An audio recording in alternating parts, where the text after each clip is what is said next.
Hello. CA कुशल लोधा को जानते हो आप? कोई ना कोई वीडियो तो देखी होगी अगर आप सीए फाइनल स्टूडेंट हो। मैंने भी देखी थी। एक वीडियो है जो आपको देखनी बहुत ज़रूरी है एंड वो है ये वाली। So according to me, like effective study is more important than studying for longer hours. Studying for 8 hours in a day effectively is much better than studying for 12 hours with 4 hours of distraction. Obviously. Yes, you heard that right. Kushal Lodha said 8 hours of study can be much better than 12 hours of study. Let me explain what he meant and why this is extremely important for you. See, CA final में and other competitive exams में 12 hours is very popular. तुमने किसी friend को बोलते ज़रूर सुना होगा कि यार 12-12 घंटे तो पढ़ना ही होता है, या किसी रैंक होल्डर से सुना होगा कि ये वो हम तो 12-12 घंटे पढ़ते थे, या 13-14-15 घंटे पढ़ते थे, 16 घंटे पढ़ते थे। And you would have seen a few videos on YouTube जिसमें बताया हुआ है कि how to study for 12 hours a day. But problem क्या है? प्रॉब्लम प्रॉब्लम ये है कि वो लड़की है। और क्या प्रॉब्लम है? प्रॉब्लम ये नहीं है कि वो लड़की है, प्रॉब्लम ये है कि 12 घंटे से कोई फर्क ही नहीं पड़ता। फर्क ये पड़ता है कि आप एग्जाम में लिख के क्या आ रहे हो। फर्क ये पड़ता है कि आपके टारगेट्स कंप्लीट हुए या नहीं हुए। घंटों से कोई फर्क नहीं पड़ता भाई। प्रॉब्लम ये है कि 12 hours has become a bragging symbol. जब ये गाइडेंस दी जाती है 12 आवर्स के लिए या 16 आवर्स के लिए इन अ डे, तो कुछ चीजें हैं जो इग्नोर हो जाती हैं। 4 थिंग्स मैं बताना चाहूंगा।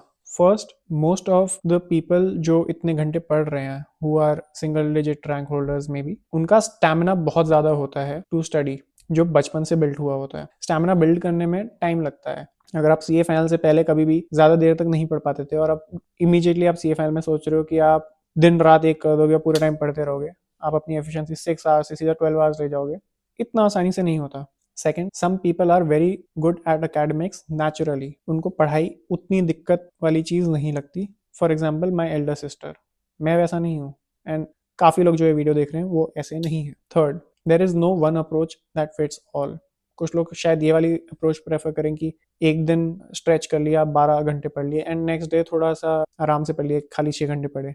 एंड कुछ लोग ऐसा हो सकता है प्रेफर करें कि मैं मैक्स लिमिट तक नहीं हिट करूंगा, I will try to study for 8 to 9 hours, but I try to do that daily. And most importantly, hours don't mean anything. Imagine two scenarios. In the first situation आपने fresh mind से कोई concept पढ़ा, समझा और याद कर लिया, वो बहुत जल्दी मेमोराइज हो गया आपको, एकदम क्रिस्टल क्लियर था वो concept. And the second situation, आप फ्रस्ट्रेटेड हो, माइंड फुक चुका है, एक पेज को 4 बार पढ़ लिया, एक फॉर्मूले को 4 बार याद करने की कोशिश कर ली एंड फिर भी दिमाग में नहीं जा रहा। दोनों सिचुएशंस में आवर्स का बहुत बड़ा फर्क है। फर्स्ट सिचुएशन में आवर्स बहुत कम लगेंगे, सेकंड सिचुएशन में आवर्स बहुत ज़्यादा लगेंगे। बट फर्स्ट सिचुएशन में इफेक्टिवनेस ज़्यादा होगी। अगर आप सिर्फ आवर्स के बेसिस पे मेजर करोगे तो ऐसा लगेगा कि second situation is better, but is it really? Plus hours पे फोकस करने से एक दिक्कत होती है। सीए आईपीसीसी में मैंने आवर्स पे तो इतना फोकस नहीं किया था कि कितने घंटे पढ़ना है, बट मेरे माइंड में था कि I have to be dedicated, I have to be ultra dedicated. उस अल्ट्रा डेडिकेटेड होने के चक्कर में मैं पूरा टाइम, जितने भी मोमेंट्स थे मेरे पास जीने के, मैं ओनली पढ़ाई के बारे में सोचना चाह रहा था, ओनली पढ़ाई करना चाह रहा था। लेकिन जब मैं पढ़ रहा था तो मैं खुश ही नहीं था। एंड अगर थोड़े टाइम भी मैं रिलैक्स करता था तो फिर मुझे ऐसा लगता था यार, गिल्ट होता था कि पढ़ क्यों नहीं रहा। उस चक्कर में ना तो पढ़ाई हो रही थी, ना एंजॉय हो रहा था, कुछ भी नहीं हो रहा था एंड रिजल्ट में फेल हो गया। सी ए फाइनल में मैंने एक स्विच किया।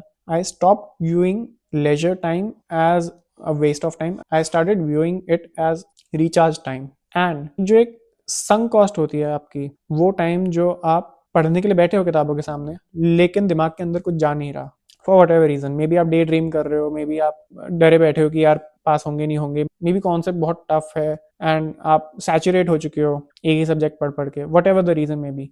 वो जो टाइम है जब आप किताबों के सामने बैठे हो लेकिन दिमाग के अंदर कुछ जा नहीं रहा, that is a waste of time. क्योंकि ना तो आप इंजॉय कर पा रहे और ना तो आप पढ़ पा रहे। उस टाइम को आपको जितना ज़्यादा हो सकता है उतना रिड्यूस करना है। या तो एंजॉय कर लो या तो पढ़ लो। फ्री एडवाइस देना इजी है काके, करना मुश्किल। आई नो, बोलना आसान है, करना नहीं।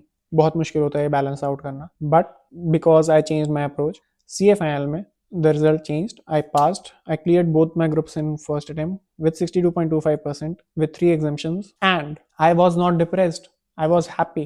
Now, aside from this, एक इशू और था CA IPCC में मेरे साथ, वो ये था रेगुलर हेडेक्स। मैं जब पढ़ने बैठता मुझे हेडेक्स होने लग जाते थे and I was having paracetamol on a daily basis. If you also have that problem, then मैंने ये नेक्स्ट वीडियो में 8 टिप्स दिए हैं जो मैंने अप्लाई करी थी CA फाइनल में, जिसकी वजह से मैं हेडेक्स को बहुत बेटर मैनेज कर पाया। सो अभी करना क्या है, नीचे जो एक सब्सक्राइब बटन दिख रहा है ना, उसको क्लिक करो, लाइक बटन है उसको क्लिक करो, एंड अगर आप भी वो हेडेक्स वाली प्रॉब्लम फेस कर रहे हो, देन ये जो नेक्स्ट वीडियो है वो देखो।